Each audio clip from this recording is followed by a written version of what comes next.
Thank you, Jackie. So when it comes to dangerous situations, hiding under a desk is no longer the answer, and waiting for help isn't always an option. That's right. Chad Ayers with Proactive Response Group is here to talk about how we all respond to an emergency, like active shooter situations or any other dangerous scenario, because there's so many things that can happen. You are training kids in the schools and businesses and churches, right? Right. I mean, in today's day and age, we can no longer take this topic on active shooter events and just say, we don't want to talk about it in the workplace or in the church or in the corporations. I mean, these events are happening at alarming rates, and we have to have a plan. We have to be prepared to survive them. And when it comes to delivering this message and this training to businesses and schools have kids in them, of course, and delivering that message has got to be right. It's got to be spot on. Sure. I mean, there is ways to present it to where we do empower not just the faculty and staff, but also the kids, to where they know that if this does happen, they can win it, they can survive it. But there is a fine line on how we do that, starting even at the kindergarten age all the way up through high school and higher education. And how do you do it and not terrify the child in the process? Like, what's the balance there? Like, what's the best approach? What's your bedside manner on that? Exactly. You know, I think it starts with initially training the teachers. We have to train and give effective training to these teachers. And then I think it starts with conversations in the classroom. And we are firm believers on letting parents know, and even having a parents' night come in, like a PTA type style, where they can talk to the instructors and the faculty beforehand to know, hey, this is what we're going to do, and this is why we're going to do it. That way, maybe parents can kind of preset it and talk to the kids before this happens. I like how you said it starts with the teacher, because I'd never thought about this. They're going to listen to that teacher in that situation in real life, right? Is that exactly?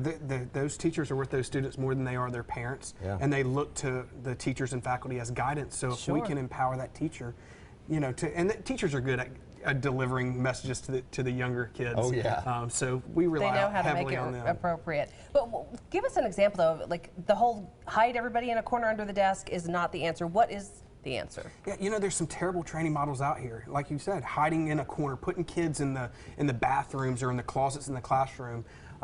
It just doesn't give them the best chance to survive. I don't like shoving kids to the corner of a room or in your corporate environment, you know, hiding under your desk. We're not playing hide and go seek with a mass murderer. I want to give people the best chance to survive. Get out. If we can get these kids out a back door or out a window, get away. That gives us the best chance to live. But we might find ourselves in a situation where we can't get out. So yes, we want to barricade that classroom door. But I believe in spreading the people out, you know, limiting the exposure to the doorway, but spreading them out, overwhelm. If the intruder comes in, I want the kids, the teachers overwhelming that intruder. Throw books, throw crayons, throw Lincoln logs, do something.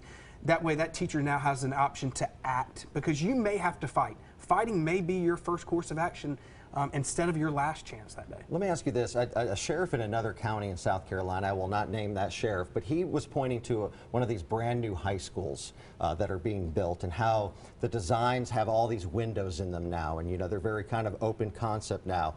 Do you have an opinion on how they design these new schools and how they really make, you know, responding law enforcement kind of vulnerable when there is an active shooter situation? Are you ever consulted by school districts when it comes to designing schools? I kind of put you on the spot. No, we are. I think a lot in 2020, corporate America and schools are now going to this open air environment. Everything's like a big fishbowl almost. And that's what he described it as. It's a fishbowl, and it does. I'm not saying that glass is always bad. Glass gives me the opportunity to see where the intruder is, gives me an escape route if I need to.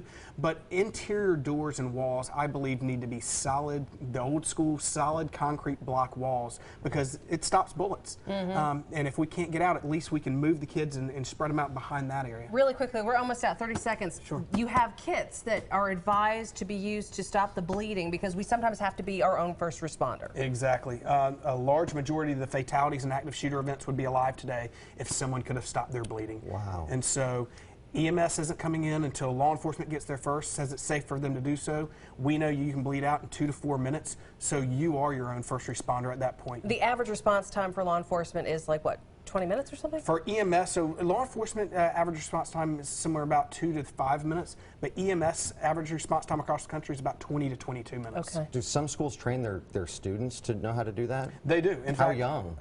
So I've actually trained a group of 4th and 5th graders on this. Wow. So it's very easy to use, and again, we're not just talking about active shooter events. Right, this could be any massive scenario. bleeding is massive bleeding. Yeah.